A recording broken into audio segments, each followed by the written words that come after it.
Tired of IT projects spiraling into a black hole of missed deadlines and communication breakdowns? Let's transform that chaos into streamlined success by using MondeCom for your IT project management. First, create a new board specifically for your IT project. Name it something clear, like website redesign project or new server implementation.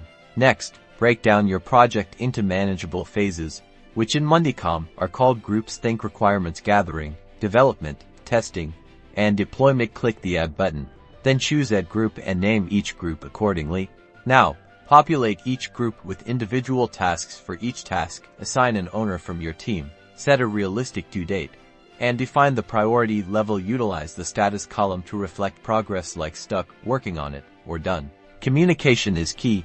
Use the update section within each task to leave comments, share files, and keep everyone in the loop. Tag team members to ensure they see important updates and maintain accountability. Finally, leverage MondeCom's reporting features to track overall project progress. Create dashboards to visualize key metrics, identify bottlenecks, and ensure your IT projects stay on track and within budget. And that's how you use MondeCom to effectively manage IT projects.